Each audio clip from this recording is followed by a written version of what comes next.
Bueno, seguimos con nuestra historia de Colombia en un momento muy importante porque es eh, la toma del poder por parte de Rafael Urdaneta, muy cercano a Bolívar, y que genera una reacción. Ya habíamos dicho que genera una reacción muy importante con José Hilario López, con José María Obando.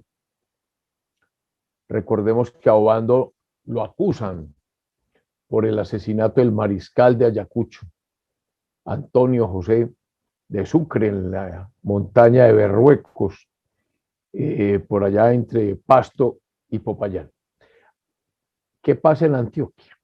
Veamos ese punto como tan importante, Antioquia, porque Antioquia, digamos que en la historia de Colombia no ha sido muy mentada, pero hay que recordar los héroes de Antioquia.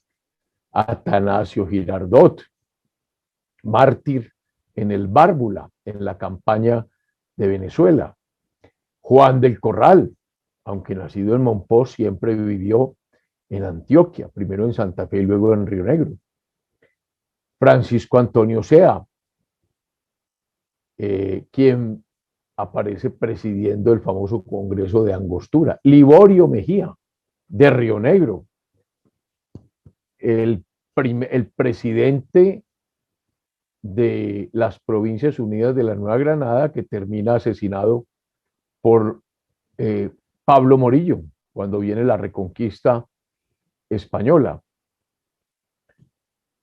José María Córdoba, nuestro gran héroe de Concepción, quien es asesinado en la batalla de El Santuario por estos extranjeros, Oleri, Han, Castelli, toda esa división inglesa o la legión inglesa. Pues José María Córdoba, la familia Córdoba era una familia muy importante en Concepción, los Córdoba Jaramillo, y tenía un coronel, hermano, Salvador Córdoba Jaramillo. Entonces, recordemos que Antioquia se presta, se dejó, digamos que, manipular por los bolivarianos y la asamblea le entrega el poder a Juan Santana y al coronel Carlos Castelli, aquel Castelli de la batalla del Santuario, que había luchado contra Córdoba, aquel Castelli del Piamonte italiano, quien había luchado en las campañas napoleónicas. Ese Castelli estuvo en la invasión a Rusia de Napoleón en 1812. Ese Castelli. O sea, estos tipos que hacen aquí son mercenarios, hombres que lo único que sabían hacer era la guerra. Cuando acaban las guerras napoleónicas, pues quedan disponibles y entonces terminan contratados y participan en las guerras de independencia. Y obviamente aquí se quedan y terminan participando en todas estas guerras, llamémoslas civiles, que fue el levantamiento de Urdaneta contra Joaquín Mosquera, presidente constitucional, y Domingo Caicedo, vicepresidente constitucional, acusados de ser liberales en el sentido de civilistas. ¿Por quiénes? Por los bolivarianos, liderados por Urdaneta. Sueño que se les truncó a estos últimos porque lo que querían era volver a reunificar la Gran Colombia, que era el sueño de Bolívar, pero ese sueño se les frustró con la muerte inesperada del libertador, de Simón Bolívar en Santa Marta, que nadie esperaba. Recordemos que fue una gripa mal cuidada, que se convierte en tuberculosis, afecciona los pulmones y fallece el libertador en la quinta de San Pedro Alejandrino el 17 de diciembre de 1830. Muy bien, como Antioquia, entonces era mandada en ese momento con la rebelión de Urdaneta por Santana como prefecto y Carlos Castelli como comandante general. En Antioquia no se quería a Castelli. Entre otras cosas, generaba fuertes antipatías, además de que había participado en la batalla del Santuario contra Córdoba y había sido asesinado Córdoba y habían muerto tantos soldados entre marinillos, rionegreros y orientales que habían apoyado a Córdoba.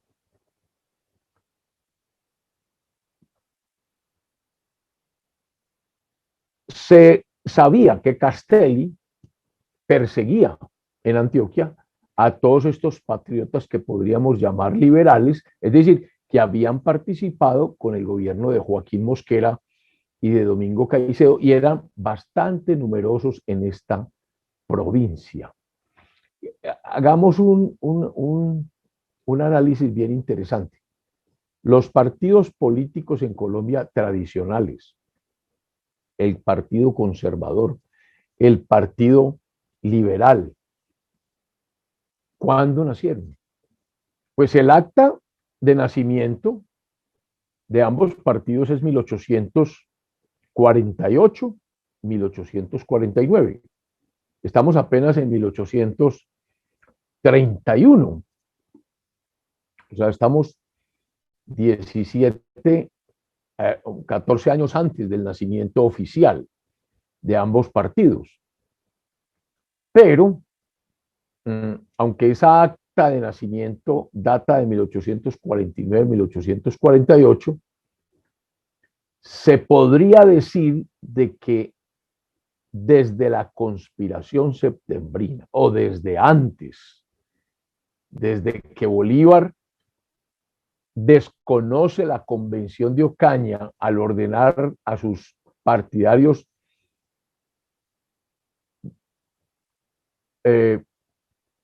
al ordenar disolver el quórum de la convención de Ocaña en 1828, empiezan estos a ser distinguidos como bolivarianos y algunos podrían llamarlos conservadores en un sentido, porque era claro que los que estaban con Santander empiezan a llamarse liberales y ese nombre empieza a aparecer con mucha frecuencia. Fíjese que dice José Manuel Restrepo que Castelli perseguía en Antioquia a los patriotas liberales, que eran numerosos en esta provincia de Antioquia. Esa es la razón por la cual algunos han dicho que el Partido Conservador tiene origen en Simón Bolívar y el Partido Liberal tiene origen en Francisco de Paula Santander. Ese es un tema pues que hay que... Y por eso algunos advierten que los conservadores son militaristas o amantes del orden. Y el Partido Liberal, digamos que han atacado a los bolivarianos, pero yo creo que es como injusto decir eso, entre otras cosas, porque el gran fundador del Partido Conservador es Mariano Ospina Rodríguez, que fue conspirador septembrino, o sea, antibolivariano. Bueno, pero eso va a dar para muchas divagaciones y muchos análisis. Lo cierto del caso es que Castelli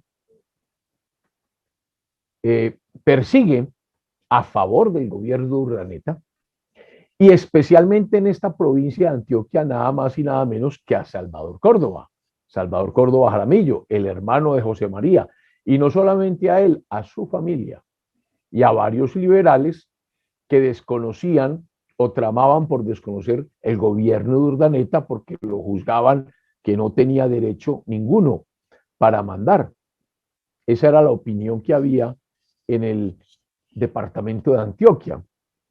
Y esa opinión se había generalizado en toda esta, en todos estos distritos. Ahora, Córdoba, Salvador no tenía armas para una reacción, entonces como Castelli empieza a perseguirlo, se oculta en Barbosa allí es perseguido por Castelli, es tomado preso, aprehendido por Castelli. Castelli lo lleva a Medellín y comete un error tremendo. Castelli redujo a prisión a la mamá de Córdoba, a la señora Jaramillo, a las hermanas de Córdoba y a los hermanos, a toda la familia. Lo mismo que a otros ciudadanos, amigos o parientes de Córdoba. Es más, Castelli quiso fusilar a Córdoba, a Salvador Córdoba y al capitán Ramón Palacio sin forma de juicio, sin un juicio previo. Militares que habían cerca a Castelli y el auditor de la Comandancia General se rehusaron, aprovechando que él estaba de visita en la ciudad de Santa Fe de Antioquia, y reprobaron esa instrucción. Así que había un clima bastante agitado en Antioquia por todos estos sucesos, por el trato dado a los presos, y entonces esa ejecución, gracias a Dios, no se llevó a cabo. Castelli y Santana, Juan Santana, que era el prefecto, deciden entonces enviar a Cartagena a los presos y enviarlos a Salvador Córdoba, a su hermana Venancia Córdoba, a los capitanes Ramón Palacio, Valentín Jaramillo, a los ciudadanos Eusebio Izaza, José Antonio Rodríguez, finalmente a la señora Venancia Córdoba no la llevaron consigo, la dejaron libre, pero andaba pues temeroso Castelli de todo lo que podía suceder en esta provincia de Antioquia, porque Obando y José Hilario López venían de abajo. Recordemos que ya habían ocupado todo el Valle del Cauca y José María Obando ya estaba en Cartago dirigiendo intimaciones a Castelli. Ya ese Cartago es como el comienzo de Antioquia, por lo menos de la montaña, y la puerta del valle.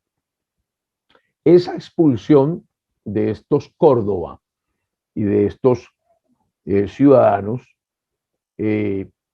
con grillos expuestos, tanto en Río Negro como en Marinilla, a una especie de vergüenza pública, causó mucha indignación. Estamos en los primeros días de marzo de 1831.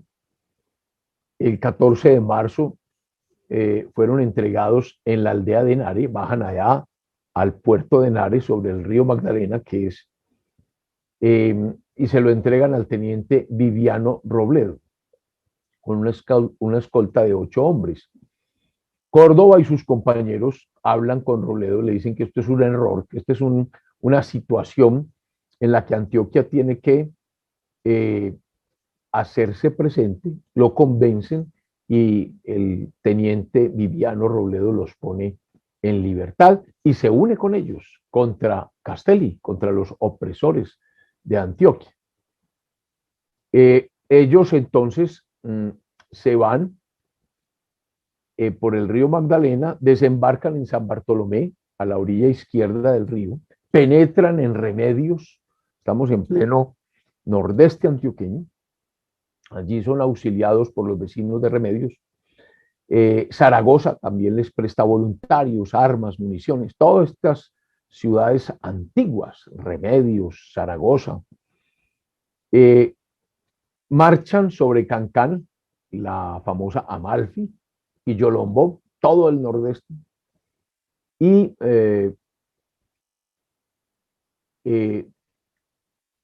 tienen las primeras refriegas el 1 de abril de 1831, son auxiliados por el doctor Francisco Antonio Obregón, por vecinos de la zona,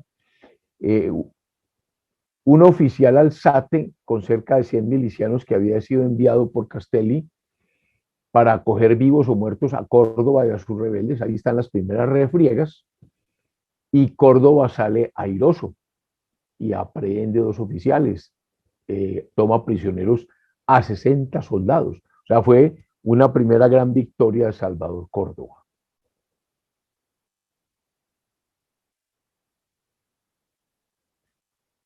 Reforzado entonces Córdoba, con armas, con más voluntarios, con esta primera victoria en el nordeste, marcha, baja a Copacabana, que es cerca de Medellín, sabiendo que las fuerzas de Castelli están divididas, que hay parte en Copacabana o parte en Medellín y otra parte en Abejorral, y que esas que están al mando, que están en Abejorral, están al mando del comandante primer Núñez, Miguel Núñez, decide Córdoba hacer una marcha de flanco y atacar, o sea, irse a Abejorral y batir a las tropas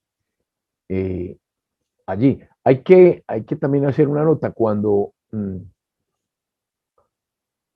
Córdoba está en Barbosa, miremos quién se le une, nada más y nada menos que el doctor Mariano Ospina Rodríguez, el famoso Mariano Ospina, conspirador septembrino, que fue secretario de José María Córdoba, o sea, es cercano a la familia Córdoba, y entonces que estuvo escondido en Tenche, que estuvo escondido primero en Marinilla, en Río Negro, luego bajó a Medellín, luego se va a Barbosa, y por Tenche se sube a Santa Rosa de Osos en la famosa finca Zulaybar, de su compañero Wenceslao Zulaybar.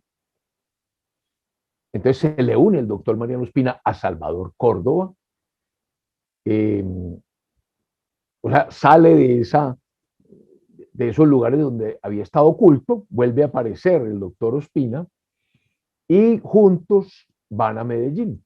Y ahí es donde el mismo Ospina, Mariano, le propone a Salvador Córdoba que ataquen esa Abejorral, que se vayan esa Abejorral. Allí se une el capitán Anselmo Pineda. Entonces sale Ospina hacia Abejorral, toma el camino de Río Negro, luego La Ceja, Abejorral, y entonces viene lo que llamamos el combate de Abejorral. 11 de abril de 1813. A Salvador Córdoba se le agregan unos veteranos, el capitán Ramón María Escobar, otros ciudadanos de Marinilla, que es bien interesante porque Marinilla no apoyó a José María en la batalla del Santuario cuando él fue a pedir ayuda, pero ya sí hay un consenso en Antioquia, tanto de Marinilla como de Río Negro, contra Urdaneta, apoyando a Salvador Córdoba. Entonces, ciudadanos de Marinilla y capitanes veteranos como este señor Ramón María Escobar le entregan 35 fusiles. Marcha el 12 de abril, pues, Salvador hacia Abejorral. A las 13, el 13 de abril, a las 2 de la tarde, está al frente de la parroquia de Abejorral y allí se encuentra al capitán Miguel Núñez, quien había tomado ya una posición ventajosa en el pueblo. Hay unos primeros tiroteos con algunas avanzadas. Núñez tiene 200 hombres y es tan importante el ataque de Córdoba que los hombres de Núñez se dispersan y queda Córdoba vencedor con cosa de 60 prisioneros, 100 fusiles, 10.000 cartuchos, o sea que es la segunda victoria de Salvador Córdoba. Ya tiene armas, tiene municiones.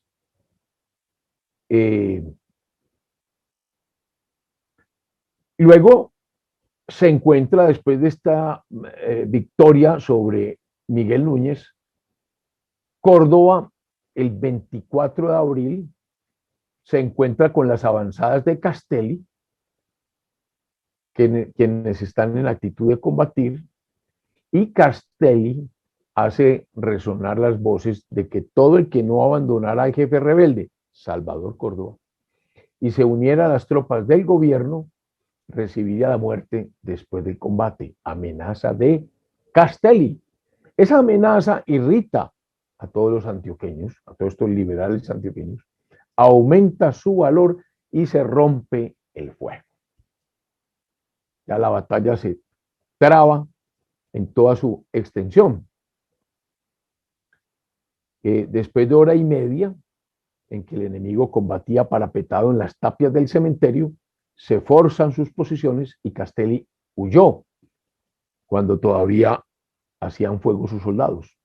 Entonces Córdoba cesa el fuego y atrajo amigablemente a los vencidos y los une a sus tropas.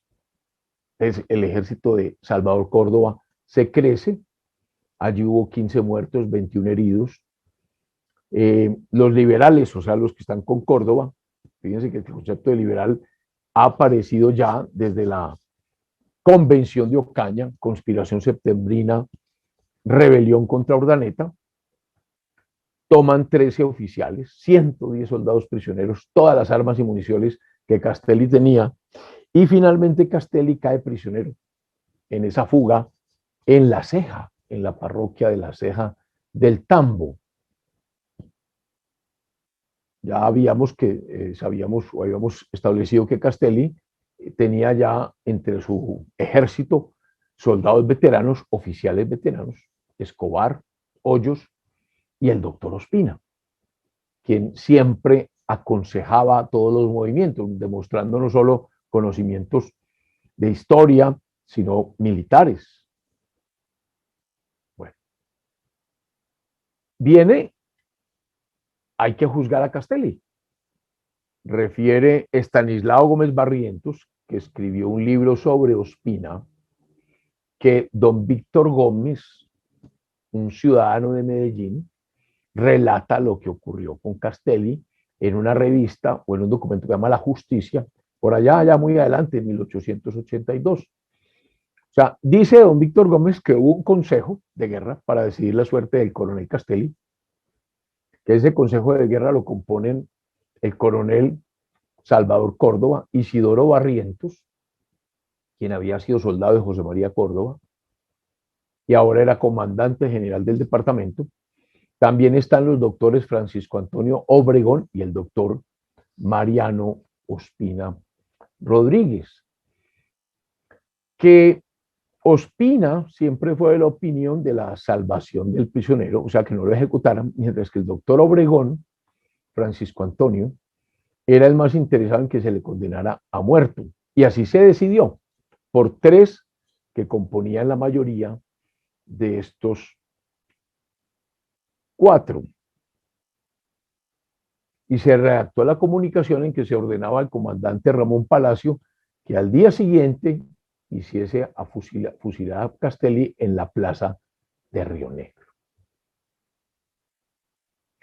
Pero este señor Víctor Gómez, que es el que relata estas cosas, cuenta que el doctor Ospina dejó en la mesa de su despacho en la gobernación el famoso oficio y se fue para la casa. Y que el posta, aquel que iba a caballo a dar la información a Río Negro, solo condujo los otros pliegos, no el pliego que ordenaba la muerte de Castelli. Y que todo esto se lo informó un oficial de la gobernación que se llamaba Manuel Uribe Mejía, quien quería contarle todos los pormenores de la famosa orden del fusilamiento de Castelli. Y resulta que la orden se quedó, dizque por olvido, en la casa del doctor Mariano Ospina Rodríguez. Inclusive cuenta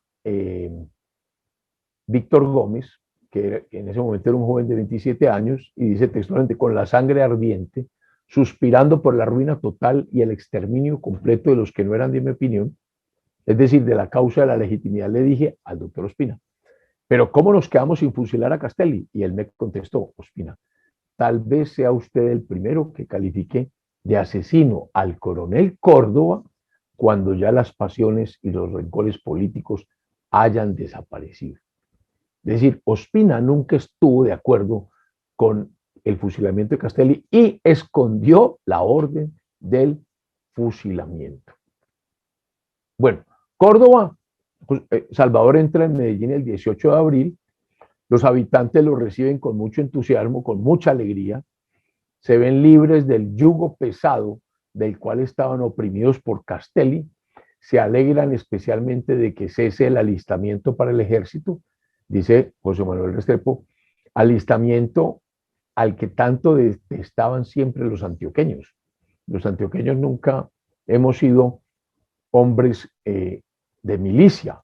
Ahora, cuando toca salir a defender el territorio, lo hacemos con mucho convencimiento. Pedro Justo Berrío, Atanasio Girardot, Liborio Mejía, José María Córdoba, Salvador Córdoba, Mariano Espina Rodríguez. Pero no es esa no ese es el afecto principal de los antioqueños. También que todos estos militares casi son todos de Santander, de Boyacá, del oriente, son más orientales que antioqueños.